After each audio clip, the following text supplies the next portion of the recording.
Olá pessoal do Núcleo Espírita Paulo de Tarso, NEPT, bem-vindos a mais uma leitura, estudo. Hoje um pequeno trecho sobre a Gênese, no capítulo 15, os milagres do Evangelho.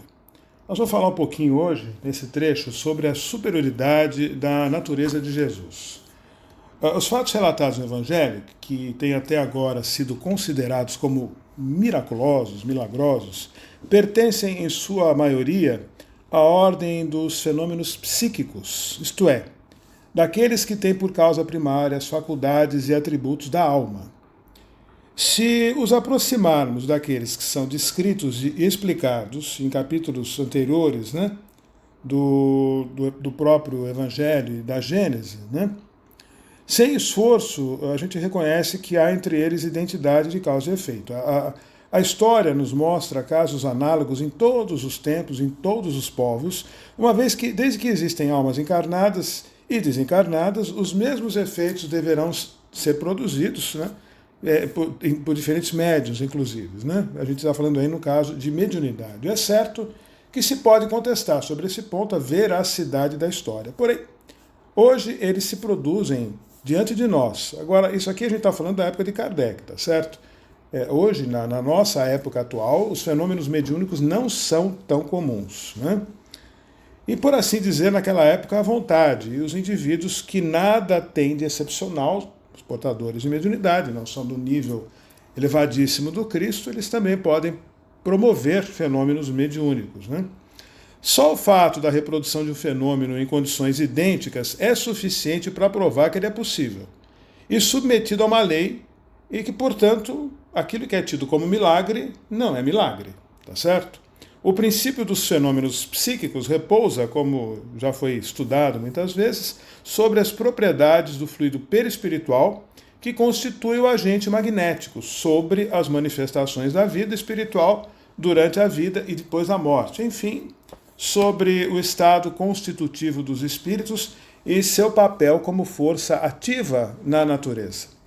Conhecidos esses elementos e constatados os seus efeitos, a sua consequência é fazer admitir a possibilidade de certos fatos que antes eram rejeitados, a menos que se lhes atribuísse uma origem sobrenatural, que não é o caso, Sem prejulgar em nada a natureza do Cristo, cujo exame não entra no quadro desse estudo da Gênese, dessa obra, e não o considerando por hipótese senão um espírito superior, não se pode impedir que se reconheça nele um daqueles da ordem mais elevada, e que é colocado por suas virtudes bem acima da humanidade terrestre. Pelos imensos resultados que produziu em sua encarnação neste mundo, não podia deixar de ser uma das missões que somente são confiadas aos mensageiros diretos de Deus, da divindade, para a realização dos seus desígnios. A supor que ele não fosse o próprio Deus, mas um enviado de Deus, para transmitir a sua palavra, seria mais que um profeta, pois seria, na verdade, o Messias divino.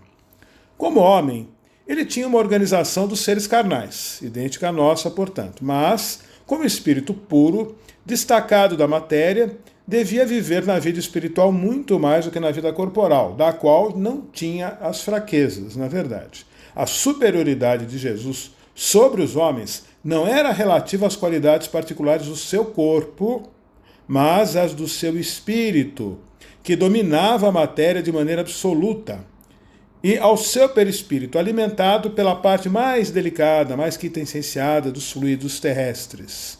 Sua alma não deveria estar ligada ao corpo, senão por laços estritamente indispensáveis. Constantemente separada, lhe dava uma vista dupla não só permanente, como também de uma penetração excepcional e, por outro modo, muito superior àquela que encontram-se nos homens comuns. O mesmo deveria acontecer com todos os fenômenos que dependem dos fluidos perispirituais ou psíquicos. A qualidade de tais fluidos lhe dava um imenso poder magnético, secundado pelo desejo incessante de fazer o bem. Tá certo? Nas curas que operava, agia como médium? Pode ser considerado como um poderoso médium curador? Não, pois o médium é um intermediário, um instrumento do qual se servem os espíritos encarnados. Aqui a gente entra naquela história que eu falei de mediunidade, tá bom? Ora, o Cristo não tinha necessidade de assistência. Ele que assistia e auxiliava os demais, agia por si mesmo, em vista do seu poder pessoal.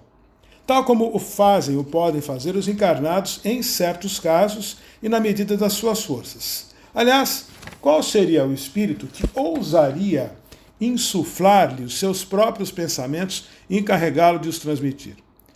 Se ele recebesse um influxo estranho, não poderia senão ser médium de Deus. Segundo a definição dada por um espírito, então Jesus era médium de Deus. Tudo bem? A gente para aqui. Essa é uma introdução, a gente vai dar continuidade aos milagres, né, na sequência, mas vamos deixar muito claro que Jesus é um espírito superior, um espírito puro, que agia por si mesmo, e se é médium direto da divindade, é médium de Deus. Ok, gente? Muito obrigado pela atenção, até a próxima vez, até o próximo encontro. Um abraço a todos.